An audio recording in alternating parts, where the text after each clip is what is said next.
Hello, Namaskar, Vanakkam. Let's move to the second chapter of the History and Civics syllabus for ICSE Class 10, and this is called The Growth of Nationalism, right? So, I hope History with SWS is proving to be easy, engaging, interesting, and not so much of a load on your mind. So, when we talk about growth of nationalism, the key word is what? Nationalism, right? So we need to first understand ये nationalism भला होता क्या है, right? We will read about nationalism in the context of the First World War when we come to the chapters involving the First and the Second World War. But as far as India was concerned, right, what were the factors that led to the growth of this feeling of nationalism, right? And nationalism was a slightly different concept for India, and I'll tell you briefly why. Because India, when the Britishers landed here, were ruled by Mughals, the Marathas, and the Nizam in the Hyderabad state. Then there were Awadh rulers, Bengal rulers. There were different kind of rulers in different parts of India. So the allegiance of the people. If I am someone who lives in a particular kingdom, my allegiance, loyalty is to that particular king, right? To that particular Maharaja. There is no concept of India as a nation, right? As opposed to European nations, India, there was no concept of a nation because we were not ruled by the same entity, right? So that was a major difference between the nationalism in India and the nationalism in Europe, in European countries. But what happened as a result of 1857, and this is one of the causes, is that Indians started thinking in terms of independence of our country, right? And also the collapse of the Mughal and the Marathas, everyone. So everywhere it was the British, so the enemy was common, right? So you're able to understand. So now let's look at the definition of nationalism, right? What does nationalism essentially mean? What is nationalism? Now, here what I've done is put the keywords. Each one of them is the keyword in the definition when you describe nationalism, right? Now, nationalism is a feeling of oneness. हम सब एक हैं. Okay? हम सब एक हैं. When India plays against Pakistan, why do all of us root for India? Because all of us feel kind of devoted and loyal to the idea of India, and we want our country to do well, right? So there is a sense of oneness. Let's look at the IPL. If you are a resident of, say, let's say Mumbai or say Kolkata, why do we root for Mumbai Indians or Kolkata Knight Riders or the Chennai Super Kings? Because we live in Chennai, so we feel loyal to the idea of supporting my city's IPL team, right? So there is a sense of oneness. In the context of India, it was the feeling of oneness. So nationalism is the feeling of oneness and common consciousness that emerges when people living in a common territory. We are all in the same geographical space. I gave you the example of Chennai and Mumbai and Kolkata. I also gave you the idea of India, of living in the geographical entity called India, right? So that emerges when people living in a common territory, keyword common territory, share the same historical, political and cultural background. Share the same historical, political and cultural background, keywords, and have the same language, speak the same language and share cultural values, right? If you're living in India, we'll all generally speak the same language. If you are living in Chennai, we all speak Tamil, right? So there is a sense of bonding because we have the same cultural values, we speak the same language. Despite all the differences with Pakistan, why do we feel a sense of affinity with Pakistan? Is because the language is common, right? As opposed to a Britisher, right? So there is a sense of commonness. You know, when you and I speak the same language, there is an invisible sense of bonding. We share the same cultural values. You celebrate Diwali, I celebrate Diwali, right? You celebrate Holi, I also celebrate Holi. You celebrate Christmas, I also celebrate Christmas. You celebrate Eid, I also celebrate Eid. So there's a sense of cultural values and common language, and therefore they consider themselves as one nation. Understood? So these are the keywords that you need to use when you're writing the definition of. Samajh mein aa gaya? Okay. Now, the second question is, as I said, what led to the feeling of nationalism in India, about which I just now spoke. So India was never one nation, as it was always ruled by several kings. Even when the Mughals ruled, the loyalty was to the king and not to the concept of India as a nation. There was no feeling of one nation. It was only during the British rule, the East India Company rule, and subsequently the British rule, and the repression that they did, the kind of discrimination that they did against the Indian people, that led to Indians feeling a sense of oneness. कि हम सब एक हैं, okay? And the first war of independence in 1857 strengthened that feeling. I hope you have understood. This is an important question, okay? So foreign rule led to the emergence of nationalistic feelings, okay? Now, what are the factors that promoted the growth of nationalism in India is what we need to study. Factors promoting nationalism in India, okay?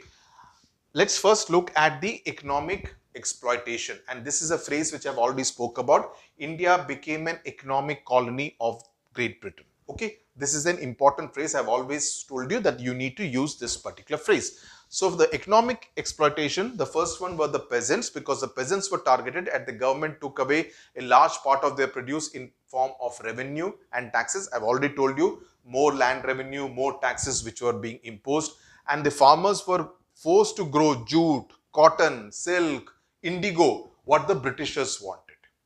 Okay, on what the Britishers wanted for their factories in England. Then the artisans, the British sourced the raw material from India and used in the country as a market for their finished products, what the factories in Britain would produce, and that kind of completely crippled the local market, okay, for artisans. Then the working class, the people who were working as laborers in factories, etc., they felt exploited by the English factory owners. What happened to the educated Indians who were graduates, etc.? There was competition for government jobs. There was very high competition, but the promotion prospects were very less, were very bleak. So they could not kind of aspire to kind of grow beyond a particular point. So India became, as I said, an economic colony, and every section, peasants, as in farmers, artisans, working class, educated Indians, all of them felt this British rule is not in the best interest of India. इससे हमको कोई फायदा नहीं है. इससे हमको कोई फायदा नहीं है. This led to a sense of dislike and hatred for the Britishers and gave nationalism a boost. So economic exploitation, a very important factor in the growth of nationalism in India. समझ में आ गया बंधु? Okay. Then let's move to the next cause, which is the effect of the first war of independence, which I have already spoken about. The way the Britishers crushed the revolt and the changes that they made, the consequences which we read in the last video of the first war of independence chapter, and the treatment of Indians, looking at them with suspicion, untrustworthy, I told you about. It all led to a feeling of hatred for the British. Then there was a sense of British imperialism. Imperialism means, you are the Raja, you are the rulers. So there is an imperialistic approach towards India, that, we are the ones who are ruling over India. India is our colony. You understand that? So there is a sense of superiority and you're looking down upon the country which is actually providing you with so much of wealth. So much of looting and plunder the Britishers did. You should read that book by Shashi Tharoor, which gives you an idea. If you cannot read the book, listen to a YouTube video of Shashi Tharoor speaking in Britain. And he said that you people need to compensate for all the plunder that you did of India's wealth during the years that you were ruling India. It's a fantastic YouTube video. So for administrative and political necessity, the British looked at India as a whole, and therefore they set up industry, offices, etc. But what happened as a result of this was that it led to unity among Indians as a whole instead of everybody in small kingdoms. You understand? So the existence of foreign rule ended up becoming a unifying force. Because they set up offices, Indians would work together. So they all became together, because then the talk is, because then the enemy is common. Who is the enemy? The Britisher, right? And not some Maharaja out there, because the Maharaja, they realized that no longer had any kind of power. They were just puppets as far as the Britishers were concerned. Then transport and communication. Transport, we already spoke about 1853. The railways was introduced in India. Communication facilities were introduced. So the leaders who wanted to spread the message of nationalism, the need for independence, right? Uh, the communication started spreading to different parts of India. Then there is racial segregation, which is very important and very unfortunate, because Britishers considered Indians as, they called Indians the white man's burden, कि ये हमारे ऊपर बोझ है. Actually, it was the other way around. You were the boj as far as India was concerned.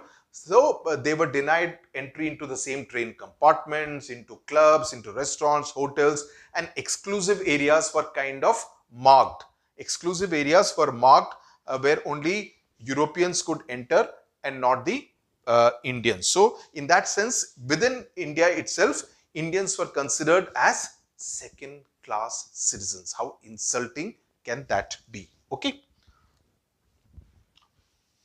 Then the next big point is repressive colonial policies. Okay. This person out here, Lord Lytton, is considered one of the worst governor generals to have ruled over India, viceroys to have ruled over India.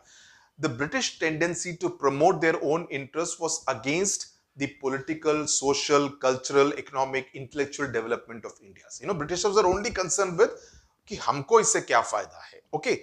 And there were some incidents which took place, some events that took place that kind of acted as a spark, as a catalyst to promote the nationalistic movement, the growth of nationalism in India. The first one among these repressive colonial practices, repressive means daba ke rakhna. Colonial means, you know, India was a colony. So these were the colonial practices which were adopted by the Britishers. He did something called the Grand Delhi Darbar. Okay. Now, in 1877, Viceroy Lord Lytton, Lytton, he organized what is called the Grand Delhi Darbar to proclaim Queen Victoria as the Empress of India. I already mentioned it earlier in the first video, with the first chapter videos. So that she is the Empress of India, Queen Victoria. Okay. चापलूसी करना चाहता होगा, Viceroy मक्खन मारना चाहता होगा. He was trying to butter up Queen Victoria. So she was proclaimed as the Empress of India. The British, what upset the Indians was that the Britisher, the Lord Lytton, spent lakhs of rupees at that point in time on an event when millions in Indians were actually affected by severe famine. Famine means sukha. Okay. Famine, because of which Indians had to migrate, people were dying, people were hungry, people were thirsty, did not have anything to eat. The famine of 1876-77, when this Grand Delhi Darbar was held, was known as the Great Famine. You should know about this. Okay. And it saw a lot of death, it saw a lot of migration and distress.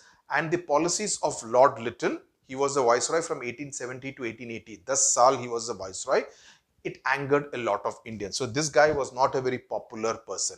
She may have liked him because she got to be known as the Empress of India. The sun never sets on the British Empire. You know why that comes? Because that is the West, this is the East. So when there is day, here it is night. But when here is day, there's night. So the sun over the British Empire never sets. That's how the phrase came about. The sun never sets on the British Empire. And this lady was known as the Empress of India, thanks to this guy who wanted to be in her good books. The other one about what Lord Lytton did was the Vernacular Press Act in 1878. Now, according to this Press Act, it was also known as the Gagging Act. Gag means, you know, daba ke rakhna, control karna, baat nahi karne dena. Gag is the verb and gagging it's the noun. That's how it is known, Gagging Act. So it kind of prohibited, it put severe restrictions on regional press. Vernacular means the regional languages. Hindi, Marathi, Tamil, Malayalam, Kannada, Bengali, different languages. Okay, Urdu. It forbade, it put restrictions on the vernacular press papers from publishing any material which would excite feelings of dissatisfaction amongst Indians against the British people. And why they were targeting the regional press? Because the reach of a Hindi, the reach of a Tamil, the reach of a Bengali would be much more than the English newspapers, which would be read by few people. Not many Indians knew English at that point in time, right? So English newspapers, English periodicals, English journals पर restrictions नहीं थे, लेकिन regional media के ऊपर पाबंदी लगाई गई. There were restrictions on the regional media from publishing anything which would create feeling of unrest, anger, dissatisfaction amongst Indians against the British. So that was the idea. But because of this, this became a cause for the growth of nationalism, because people realized that, see, this is what they are trying to do. They're trying to ensure that we are not aware of what is happening in different parts of the country, right? This act, this Vernacular Press Act, was repealed by Lord Ripon in 1882, who came after Lord Lytton, and he was considered one of the better viceroys that India has had. Okay. Then the second one was the Indian Arms Act, again by this guy called Lord Lytton. He made it a criminal offence for Indians to carry arms without license. And this was not applicable to Britishers. Britishers could do it, but Indians could not do it. Okay. Then there was also things like reduction in the maximum age from 21 to 19 for people to write the Indian Civil Service examination, also known as the Imperial Civil Services, but Indians के लिए ICS बोलते थे. And it made it difficult for Indians to compete, because abhi 21 saal was not the maximum limit. 19 saal mein people were not kind of qualified enough to be able to write and pass the examination, right? Then there was a removal of import duty on British textiles. They became more cheaper and they harmed the Indian industry, right? So those were some other causes. The age limit for ICS exam reduced to 19 years from 21. Removal of import duty on British textiles. And this one is important, the Ilbert Bill controversy. This can also come as a separate question, just like the Inam Commission. This basically what happened was, this was when Lord Ripon was the viceroy. And this is important. In fact, Ripon was this thing. There's also a Ripon building in Chennai, right? He's considered one of the more popular viceroys that India saw. The Ilbert Bill, which was introduced, it wanted to allow Indian magistrate to preside over cases where an accused is a European or a Britisher in particular. कि अगर कोई European या britisher ने कुछ गलती की हो, किसी क्राइम के लिए उसको एक्यूज्ड ठहराया गया हो, तो उसके केस पर एक इंडियन मैजिस्ट्रेट, एक इंडियन जज भी प्रिसाइड ओवर कर सकता है करके इल्बर्ट बिल ने ये प्रपोज किया. इससे पहले क्या होता था कि अगर कोई ब्रिटिशर या कोई यूरोपियन, कोई अंग्रेज या कोई गोरी चमड़ी वाला, if he was an accused, it could be presided over only by a British magistrate, a British judge, an English judge, or an European judge, largely Britisher, right? But now the Ilbert Bill made that change. So what happened as a result of that? So the Ilbert Bill wanted to allow Indian magistrates to preside over cases involving Britishers in India. Basically to say, what it said was, there should not be any judicial discrimination on the basis of race, that is, ye Indian hai ya ye Britisher hai, uske basis pe, there should not be any discrimination between one judge and another judge. Any judge should be, because they had said, no, if the Indians and Britishers are equal in education and qualification, they would be considered on par. But it was not happening in practice. I mentioned it that time also, right? So, but what happened was, the Britishers in India objected. They said no. If a Britisher is found guilty or is an accused, he can be tried only by a British judge, only by a British magistrate, not by an Indian magistrate. The Indians protested against what the Britishers were protesting, right? So it became a clash. So then Lord Ripon had to kind of water it down under pressure. And he said that Indian judges could try European offenders, but the but is important.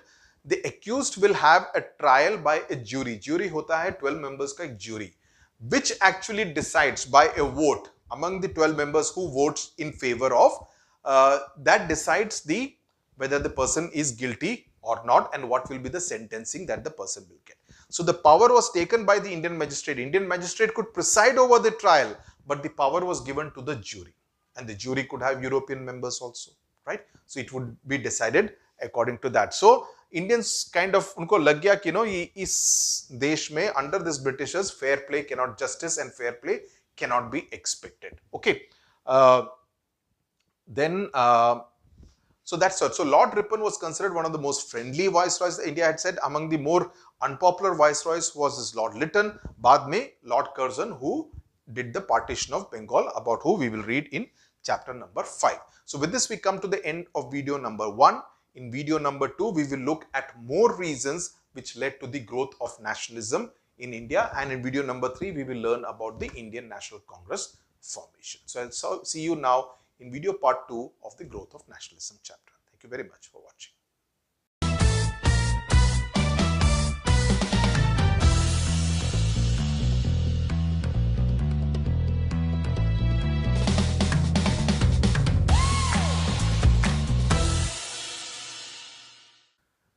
Okay, now let's look at video number 2 of the growth of nationalism chapter. We've already looked at some of the reasons, the causes which led to the growth of nationalism in India subsequent to 1857.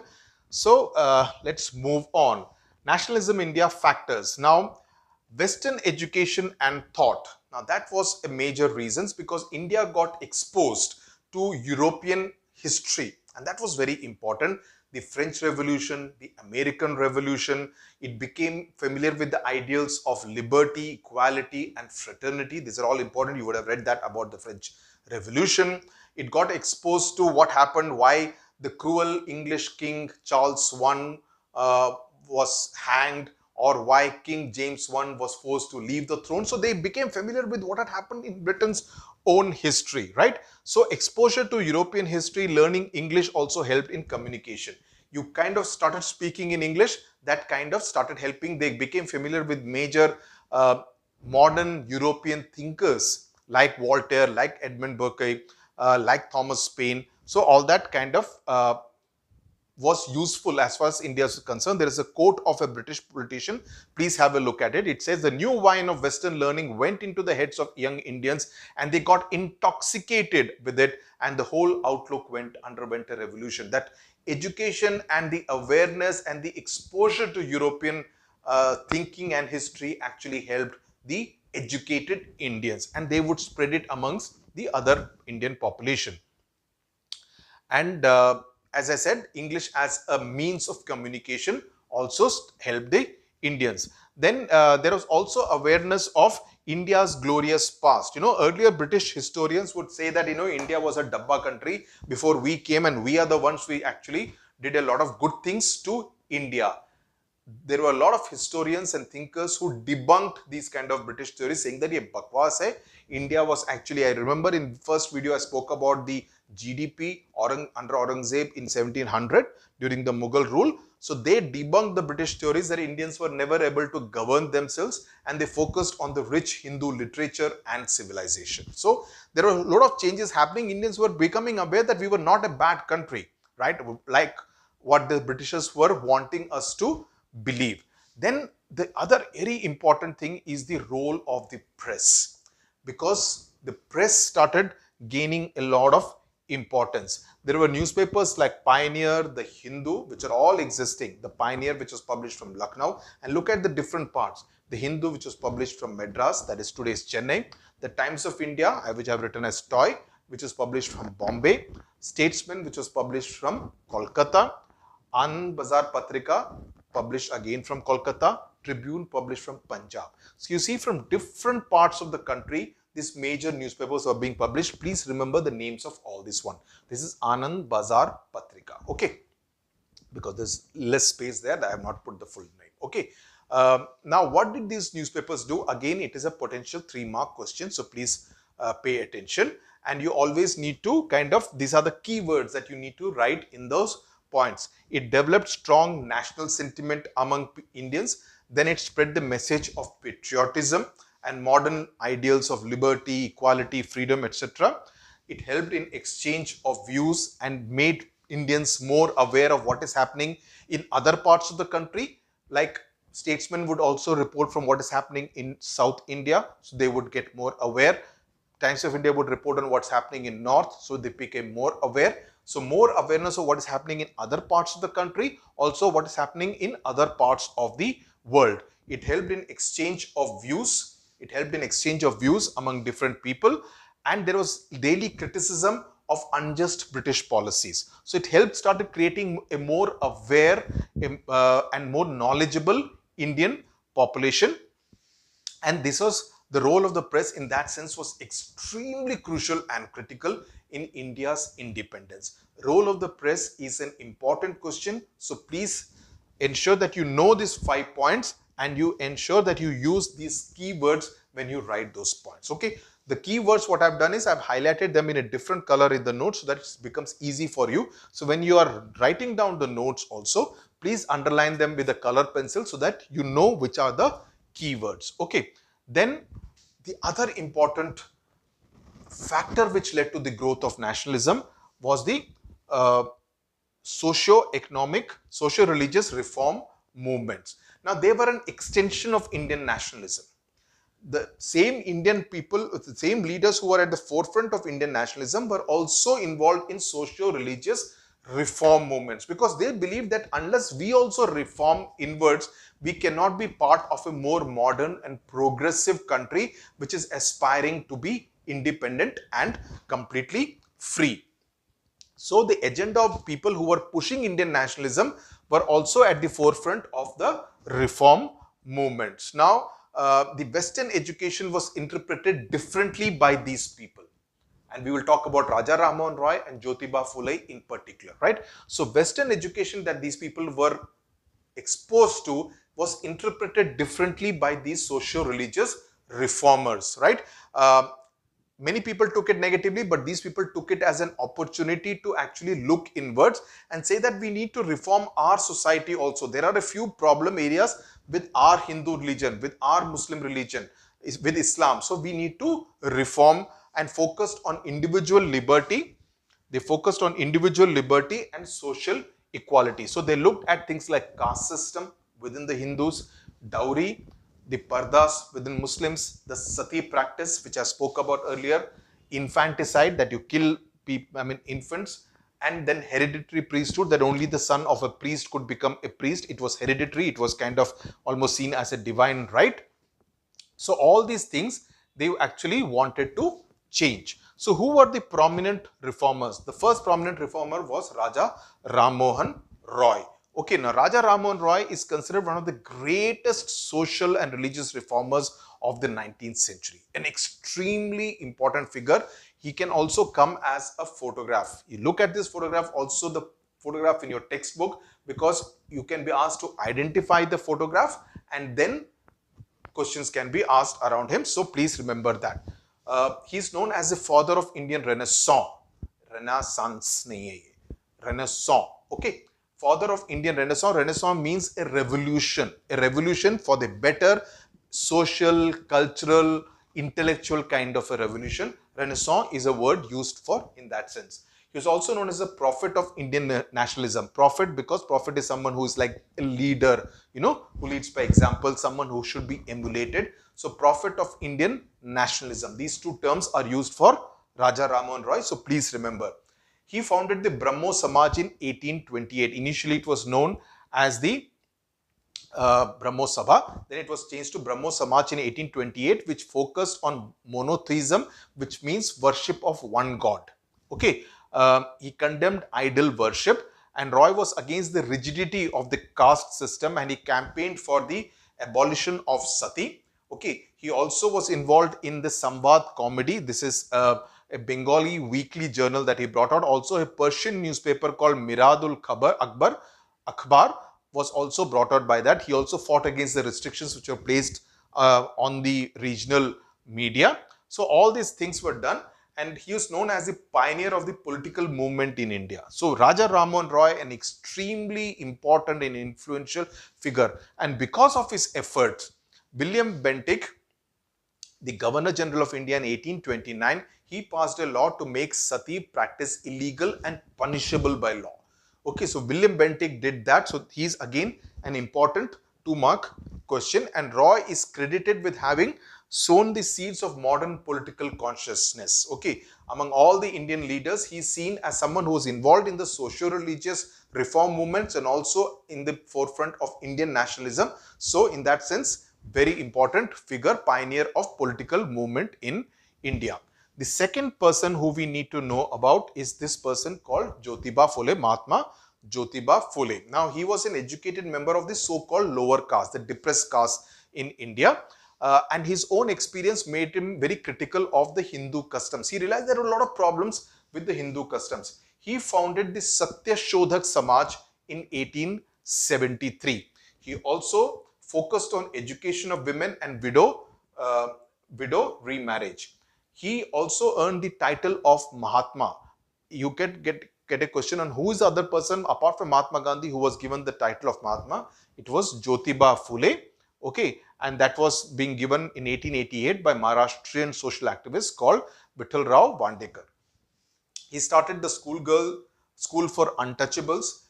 He wrote this book called Gulamgiri, right, in which he criticized the Britishers for exploiting the labor of the farmer to feed the army and the British government. But he also felt that the British government actually deserved praise because they actually gave the tools for fighting social injustice. You know, the tool of education, etc. It actually helped Indians become more aware of the problem areas within the Hindu Samaj itself, within the Muslim Samaj itself. So he realized that we also need to reform. You know, we cannot practice untouchability. We cannot do, we cannot promote widow, sati, or we need to promote widow remarriage. Those kind of things. Education of girls, women, etc. is very important. So all those kind of things he focused on. There are a couple of other people also. Swami Dayanand Saraswati founded the Arya Samaj, right? And Swami Vivekananda, who went to Chicago, etc. to speak about India. Okay, if you have gone to Kanyakumari, you would see the Vivekananda Rock, a very fascinating place you should definitely visit.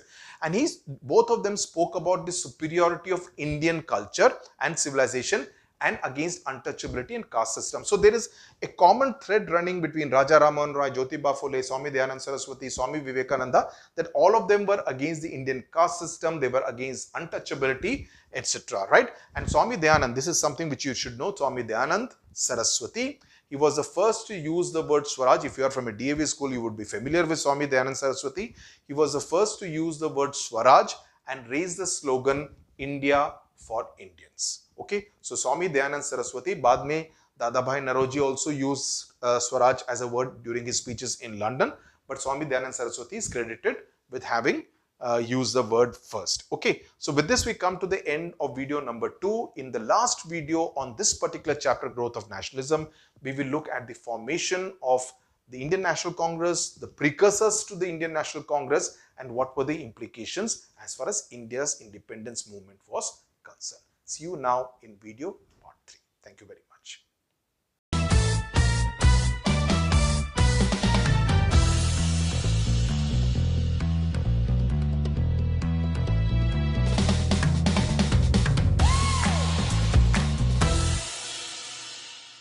Okay, now let's come to the last part of this chapter, the growth of nationalism. I hope you have understood all the factors that led to the growth of nationalism in the country. It's quite a fascinating thing, especially if you understand the first war of independence or uska consequences kaise nikla. Okay, now in this particular video, we will read about the formation of organizations initially and then the formation of the Indian National Congress, which was really the party which led the fight for India's independence in the country, right? So, the first political association in India, that's something which is important, which you should know, was something called the Landholder Society, also known as the Zamindari Association. This was set up in Calcutta, that is modern day Kolkata, in 1838. Agar aapko aisa kuch bhi likhna ho, then you can write Calcutta and in bracket you can write Kolkata. Okay, so that you're putting both the old names and the new names together, right? So, and this would be applicable to Bombay, Mumbai, Dhaka today, Dhaka at that time. So, Chennai, Madras, those kind of places, right? Wherever the names have been changed. So this was the first political association that was set up. Now let's look at the precursors to the Indian National Congress. What do you mean by the word precursor? Precursor means that you form an association that eventually leads to the formation of the Indian National Congress. So the first one was the East India Association, which was set up by Dadabhai Naroji in 1866 in London, right? See, the big difference between the Indian National Congress and these other precursors to the Indian National Congress was that these were limited in terms of their geographical spread. They were in a particular area where their area of influence was. पूरे देश में उनका दबदबा नहीं था. जबकि Indian National Congress जब बना, so it became a pan-India association, pan-India political organization. So the East India Association was mainly focused in London because it was set up by Dadabhai Naroji, who used to be in London. He was called the grand old man of India. This can come as a 2-mark question. Dadabhai Naoroji was known as the grand old man of India. We will read about him in next chapter. And he provided information. He uses East India Association to provide information on India to people in Britain. Who are the people in Britain? The common people in Britain, people who were influential, and people in British Parliament, the members of Parliament of Britain. They provide information that you are getting this information from your viceroy, right? But this is the actual situation on the ground that was done by Dadabhai Naoroji. And he raised the slogan of Swaraj. The Swaraj slogan initially was raised by Swami Dayanand Saraswati. Subsequently, Dadabhai Naoroji also raised the slogan of Swaraj. Swaraj means Swaraj, our rule, that we rule over ourselves. So this was the first precursor to the Indian National Congress. The second one, the next one, was the Indian National Association, which was set up in 1876 by this person called Surendranath Banerjee. इनके बारे में भी हम next chapter में detail में पढ़ेंगे. Okay, and the members of this association were people like lawyers, middle class professionals, right? So they were the ones who were the members of the Indian National Association, which was set up in 1876, and it campaigned against the Vernacular Press Act, the ICSE examination, the age limit factor, etc. So those were the issues on which the Arms Act, etc., they kind of campaigned against. Then the third one was the Indian National Conference, which was set up in 1883.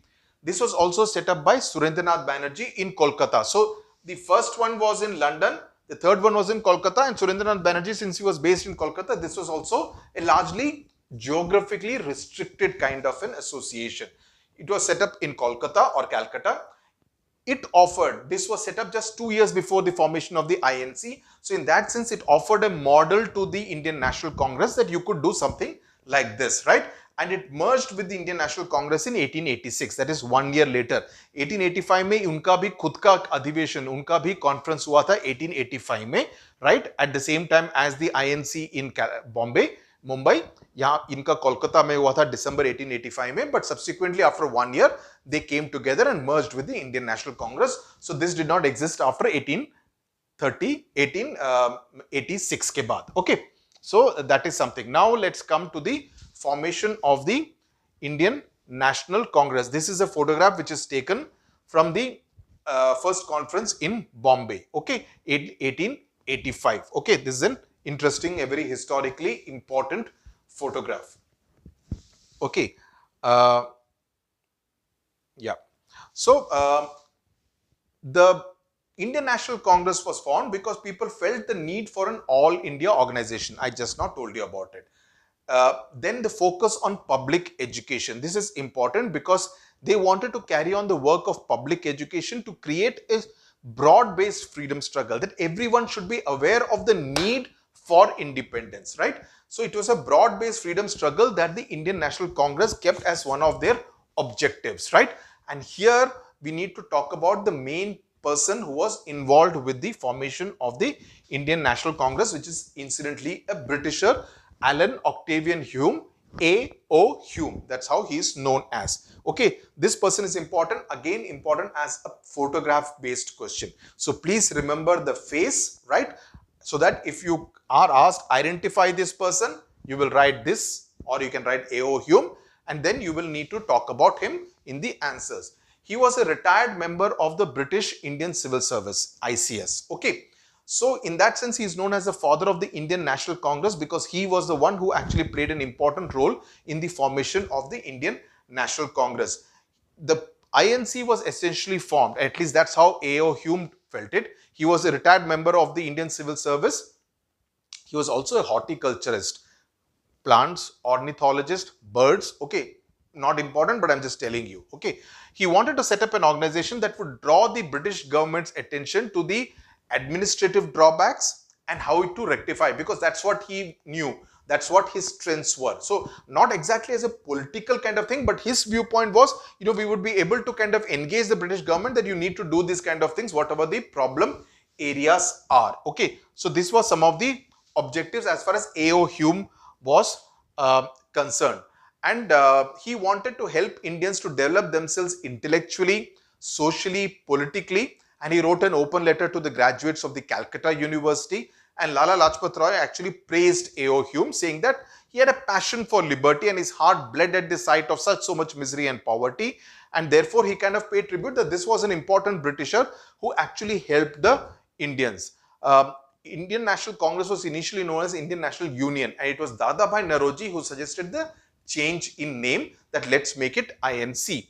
And the first conference was actually planned in Pune in December 1885. But then there was a plague which broke out, Heja, which broke out, and then it was shifted to Bombay, and it was held on December 28 to 31, 1885.